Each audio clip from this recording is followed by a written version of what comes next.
Nosso assunto agora é qualidade da carcaça bovina na indústria frigorífica.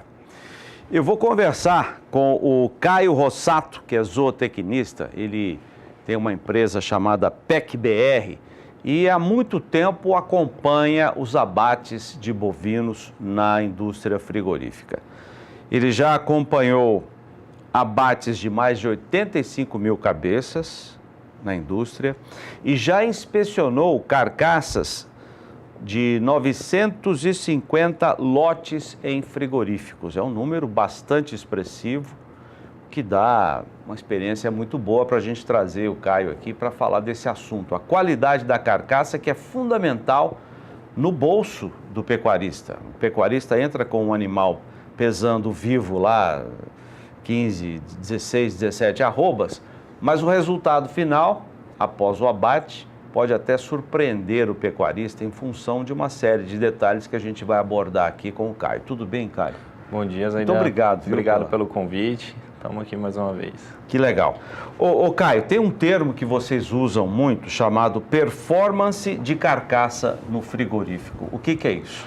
A performance de carcaça é o que a gente fala quando o produtor tem um desempenho em relação ao frigorífico.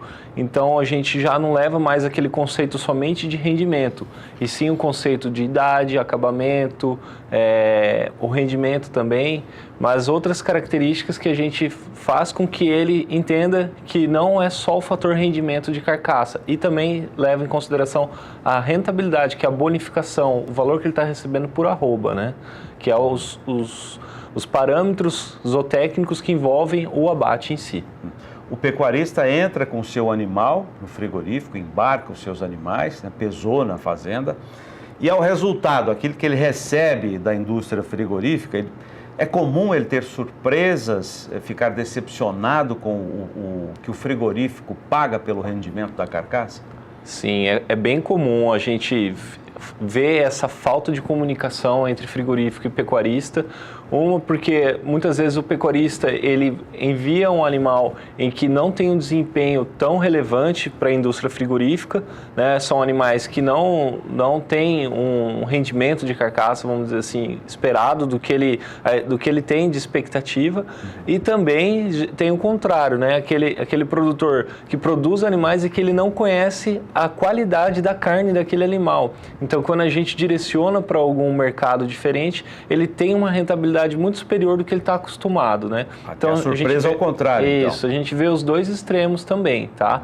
Mas essa é uma relação muito conturbada, né, entre frigorífico e pecuarista. Então a gente procura ficar no meio do olho do furacão ali para tentar acalmar ambas as partes e tentar produzir algo que seja condizente aos dois, né? Você trabalhou fazendo esse acompanhamento contratado pelos pecuaristas? Isso, contratado pelos pecuaristas. Então a gente faz com que os pecuaristas produzem uma matéria-prima para o frigorífico, né, a carcaça de acordo com as necessidades do frigorífico, e faz com que também o frigorífico esteja feliz em nos ter lá, porque a gente faz com que o pecuarista evolua cada dia mais no seu negócio, né? Então a gente trata numa relação muito bacana, porque a gente consegue trazer novos clientes, trazer novos negócios também para o frigorífico, né? Mas a ponta é o pecuarista. Nessas surpresas negativas que você acompanhou na indústria frigorífica, não teve momento em que você disse: não era para ter sido abatido esse gado agora? Com certeza, com certeza. Existem momentos em que o pecuarista ele antecipa os abates, ou que ele tem que fazer algum caixa, ou a gente sabe muito bem a falta de organização financeira, né? Faz com que ele faça um abate que não é o comum, né? Então a gente faz esse amparo para ele também, técnico, né? Fala, ó, esses animais já no curral a gente já liga, já dá um parecer falando com relação ao acabamento e falando com relação ao rendimento, para que ele não continue gerando muita expectativa, né? E como é que é isso? É no olho? Você olha o animal e fala, esse acabamento não está pronto, não está bom? A gente, com a experiência de mercado, né, do dia a dia, você acaba criando um know-how, né, uma visão em que você consegue ver se o animal está bem acabado ou não, qual tipo de rendimento vai ter. Então a gente alinha também com relação à nutrição, é bem importante, dias de coxo, quando é de confinamento, como que está o pasto. Então isso tudo interfere para que ele tenha um bom rendimento, uma boa eficiência de carcaça lá no frigorífico. Você já recomendou ao pecuarista que volte com o caminhão porque percebeu que o gado não ia ter um bom rendimento? Olha, isso é muito delicado, porque daí envolve uma perda maior ainda com relação à umidade da carcaça, que o animal vai ficar sem beber água e tudo mais. E isso a gente ainda não recomendou, até porque como o maior volume de abates nosso é nos grandes, né, eles não têm por intuito fazer esse tipo de trabalho. Eles fazem o abate quando é um animal que está muito debilitado ou que está fraco mesmo, eles fazem um abate emergência, um abate pela inspeção, que aí a gente chama.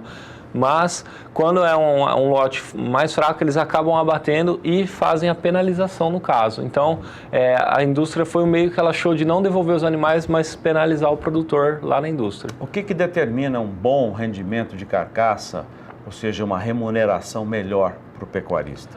O peso da carcaça, o acabamento e a categoria dela. Tá? Animais castrados e novilhas são muito mais bem remunerados no frigorífico, tá? Principalmente por causa do mercado interno, que tem uma demanda muito alta por essa carne.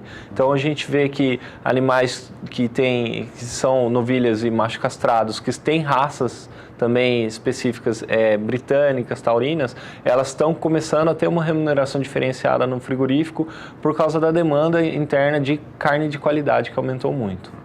O Caio mandou imagens para a gente, vamos exibir algumas delas, até para que ele possa fazer comentários acrescentando as informações que ele passou. O que você pode dizer para a gente com essas imagens, Caio? A qualidade desse lote é um lote que foi abatido por um programa de carne reconhecido nacionalmente. Teve R$20 a mais na arroba. Esses são animais Hereford, novilhas, que foram remuneradas com R$13 a mais na arroba. 13. Isso, novilhas, né? Então pagou arroba de boi mais R$2. Esse aí são as carcaças delas, né? São bem acabadas essas carcaças? São muito bem. E aí um gado, vamos dizer, comum, um boi capão, né? Que recebeu, no mínimo aí, a gente calculou com rendimento 4% a mais de rentabilidade no momento do abate do que ele costumava receber. E aí, voltando à imagem, né? E o que dá esse acabamento? Comida? Comida. É o fator principal. O pecuarista tem que se atentar que com a nutrição, com a comida, você corrige tudo, praticamente. Então, claro que são os outros pilares, genética, sanidade, mas a ração, a nutrição, você tendo um bom ajuste, sendo pontual, sabendo o que está fazendo, com a nutrição você consegue ter um resultado de terminação excelente. Depois a gente evolui para verificar recria, cria, genética, mas no básico mesmo, no simples, seria a nutrição que você consegue otimizar seu resultado lá no frigorífico. O pecuarista que não tem alguém contratado, como você, por exemplo, para fazer o acompanhamento, como é que é a relação de confiança com o frigorífico? Ele entregou um animal que ele acha que está muito bem acabado. De repente o frigorífico diz, olha, o seu animal não está tão bem acabado assim. Como é que fica essa relação? Sim, a gente percebe cada dia mais que aquela relação de só elogiar, ela tá ficando um pouco fora do comum, né? Então os compradores cada dia mais estão se preocupando em dar um parecer um pouco mais técnico, né? De falar, a boiada estava boa, uma boiada muito boa, só que se você tivesse segurado mais um pouco, se você tivesse embarcado animais mais pesados, a gente teria um resultado melhor aqui no frigorífico. E eles já passam orientação de como você ser remunerado melhor na carcaça E é isso, é esse trabalho que a gente percebe. Quando não tem um acompanhamento, é importante que o produtor sempre esteja alinhado com o comprador, sempre vá mesmo no frigorífico, para que ele saiba quais as expectativas do frigorífico com relação ao produto dele, tá? E sempre uma relação tem que ser de confiança, né? A gente tem que gentileza gera gentileza. Eu sempre falo isso nas palestras, nos vídeos, que é muito importante, é tratar as pessoas de acordo com o que a gente sempre quer ser tratado, né? Nós temos no grande mercado do boi gordo, nichos pequenos de mercado que podem ser explorados pelo pecuarista para fazer mais receita, para ganhar mais dinheiro, como se diz, para agregar mais valor à sua matéria-prima. Quais são esses nichos mais importantes? Hoje, os nichos maiores são os nichos de mercado interno, tá? E também os nichos para exportação. Por exemplo, Cota Hilton, lista 3, e para mercado interno seria o Nelore Natural, farol da qualidade da JBS, tem o VPJ, né?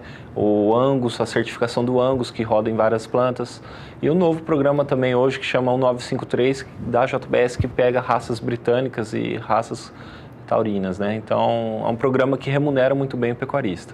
Mas são nichos especializados. São. Cota Hilton, por exemplo, não é todo mundo que tem acesso. Exatamente. Lista 3 também não é todo mundo que tem a sua fazenda com a rastreabilidade em dia, né, e que possa ser aceita pela comunidade europeia, que exige essa lista 3. Sim. Quais são os nichos para o pecuarista médio, que é a grande parte, a grande maioria dos brasileiros que atuam no setor? Então, conforme eu falei, seria esses programas daí de mercado interno, né? Que não tem exigências de rastreabilidade nem de Sysbov, que são nichos que você só tem que atender o peso, a idade e a raça, no caso, né? Igual o Nelore Natural são animais basicamente Nelore. Farol da qualidade, ele também não pega nenhuma raça específica, mas ele pega por peso e acabamento.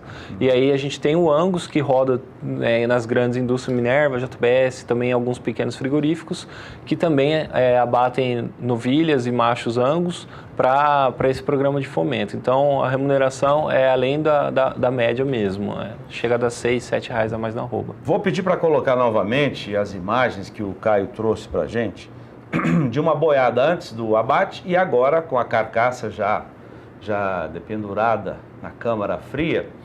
Como é que o pecuarista chega a isso? Agora há pouco você disse que é comida. Comida Sim. é o resultado final. Sim. Vamos falar desde o início, quais são os passos iniciais? Os passos iniciais seria, se ele faz uma terminação, é a compra. É determinante ele saber exatamente como que ele vai comprar esses animais, qual é a qualidade genética daqueles animais, tá? Se aqueles animais têm condição de chegar a um bom acabamento. E também a raça, né? Se ele quer atender um programa de fomento de uma raça específica, igual eu estou falando do Angus, o 953, ou de um programa Hereford de qualidade de carne, ele tem que saber comprar animais que dê padrão racial lá na indústria, porque a indústria vai selecionar esses animais lá na calha de sangria, e aí ele tem que atender as expectativas daquela raça, que eu falo, né?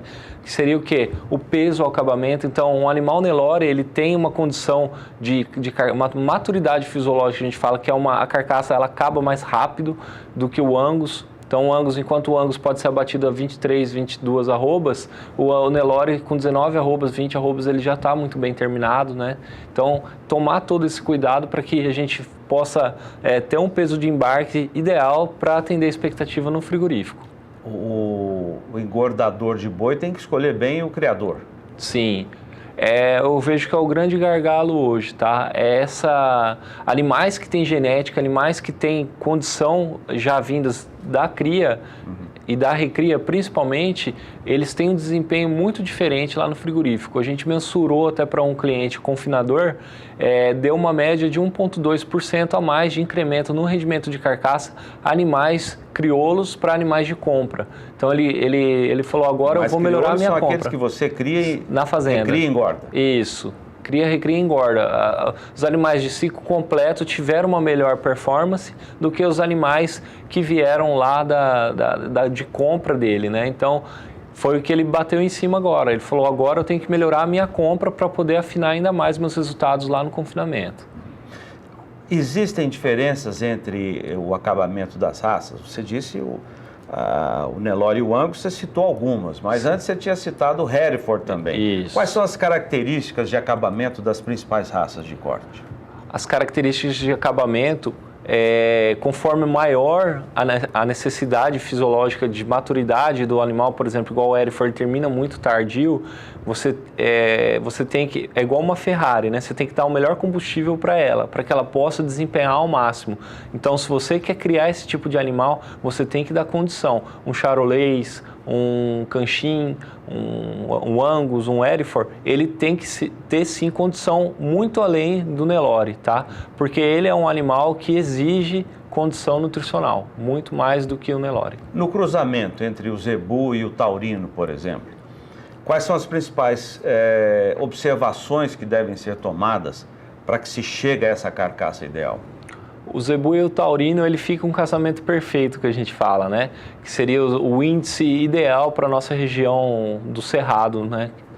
Porque ele tem uma condição de ter um desempenho muito parecido com o Nelore em aspecto de clima, né? Ele é bem adaptado e ele consegue também ter um peso de carcaça um pouco inferior, porque ele pega as características do Nelore. Então, esse cruzamento, ele acaba que, se você fizer uma terminação, vamos dizer assim, 30%, 20% a mais do que você dá as mesmas condições para o Nelore, você consegue terminar esse animal. Nesse período todo que você acompanha os abates no frigorífico, o que mais te chamou a atenção, Caio? São vários pontos, né? A gente fala que o frigorífico, ele é um diagnóstico da fazenda, né? Então, o que mais me chama a atenção... É o espelho da fazenda. É o espelho da fazenda. Até aspectos de bem-estar animal a gente consegue verificar, né? Então, isso a gente vê que cada dia mais o que está me chamando a atenção é que o produtor, ele está buscando melhorar cada dia mais, ele está comprometido com a produção de qualidade, tá? Ele está se posicionando um pouco mais e está sendo mais parceiro do frigorífico, tá? Eu acredito que é uma construção, isso aí vai demorar um pouco ainda, mas é algo que o produtor, ele tem que se conscientizar, ele tem que tratar o frigorífico como um parceiro dele, não mais como um inimigo, como antigamente. A gente sabe que existem várias maneiras de você abater seus animais, e se você não está satisfeito com o seu frigorífico, procure outro parceiro, né? E tem muitas opções? Tem bastante. A gente aqui no estado tem feito um trabalho bem estreito com relação a isso, tá? Direcionando vários lotes, vários nichos de raça mesmo. Por exemplo, Nelore fêmea eu abato nesse frigorífico, o macho castrado eu bato no outro, o macho inteiro eu bato no outro. Então dá para fazer isso e dá para conseguir bons resultados, sim. Esse é o zootecnista Caio Rossato, gentilmente vindo aqui ao Bom Dia Produtor para falar de um assunto muito importante, vital para o pecuarista, aquele que engorda, e vital também para quem fornece os animais magros, porque o Caio disse, olha, quem quer engordar e acabar bem os animais tem que ficar de olho no criador. Então, toda a cadeia, esse assunto é importante para toda a cadeia. Muito obrigado, Caio, pela sua Eu que agradeço, Zaidan, mais uma vez. Obrigado. Grande abraço. Um abraço.